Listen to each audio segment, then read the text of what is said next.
Week 3 of the fantasy football season. Here's a few tight ends I looked at off the wire this week. The first one, Hunter Henry of the New England Patriots. Hunter Henry had a breakout game in Week 2 for the New England Patriots and a tough loss in overtime versus Seattle Seahawks. So we've seen over the last few years, Henry had some pop games, and then the next week he don't do much. But he had a big workload in Week 2, was Henry. Week 1 in Cincinnati, like I said, he didn't do much. 2 catches, 18 yards on 3 targets. In Week 2 versus the Seahawks, 8 catches, 109 yards on a whopping 12 targets. So Hunter Henry's a big target. Obviously, Jacoby Brissett, a veteran quarterback, and he's going to get the veteran tight end the football.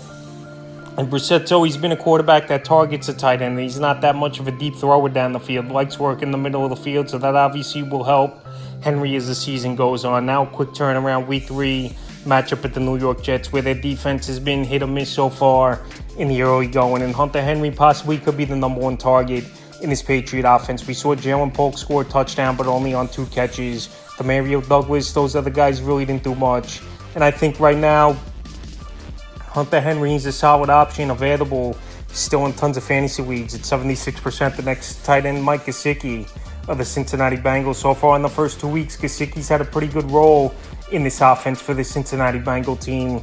Available 96% of fantasy leagues for Mike Gesicki. Week 1, a touchdown they called on the field, then got called back. And now, after review, they said they shouldn't have returned that touchdown call. Was officials, but obviously too late. Week 1 versus the Pats, 3 catches, 18 yards. And then Week 2 with Kansas City, a big ball game, 7 catches, 91 yards on 9 targets. So Gesicki's always had major upside going back to his Miami Dolphin days, but he just never had a breakout season. But this season, in an offense with Joe Burrow at the helm, his best quarterback he's played with, I believe, in his NFL career, Gesicki can have a solid season, and he's a big target, can run the routes, make the plays in the middle of the field, and especially a big red zone target as well. So after coming off a nice game in Week 1, should have been a touchdown. Gesicki, he's doing good in the early going and has a good matchup in Week 3 versus the Commanders. Available in 96% of fantasy leagues. Next tight end, Zach Ertz of the Washington Commanders. Zach Ertz, he's had a great career, no doubt about it, going back to his Philadelphia Eagle days. And then last couple years, he was Arizona, some decent seasons.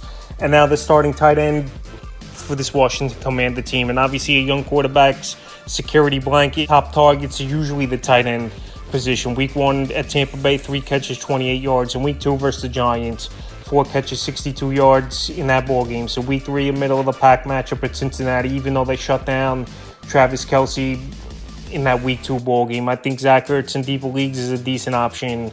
Available in 92% of fantasy leagues. And at the tight end position, many players are struggling, and a few guys banged up as well. David Njoku, he obviously missed Week 2. He's out a few weeks. And Evan Ingram was a late scratch after he got hurt in pregame warm-ups. So if you need a tight end, if you have one of those players, I think all these players can help fantasy owners in ways. And Ertz isn't there this week. The next day, Jonnu Smith of the Miami Dolphins. Jonnu Smith had a solid ball game in Week 2, and I think he's one of the better tight ends this Miami Dolphin team has had in the last few seasons. Going back to Mike Gesicki, Week 1 versus Jacksonville, didn't do anything in that one, was Jonnu Smith. 1 catch, 7 yards. And then Week 2 versus Buffalo, 6 catches, 53 yards on 7 targets. I believe if Tua is going to be out multiple weeks, which I think he will, and Skylar Thompson is going to be the starting quarterback. A young quarterback's best friend and security blanket is a tight end position. And Jonnu Smith, he could work the middle of the field. He's a solid route runner, and he could be a nice addition for this Miami Dolphin team. And we've seen him have fantasy value on and off throughout his career. Jonnu Smith available in 94% of fantasy leagues. And the 5th and final tight end I looked at off the wire is Luke Schoonmaker of the Dallas Cowboys. Schoonmaker, he had a solid performance in his first career start for the Dallas Cowboys. 6 catches, 43 yards on 6 targets. Available in 97% of fantasy leagues. Jake Ferguson, he was trying to give it a go in this game, but late in the week, he was doubtful, and obviously he didn't play.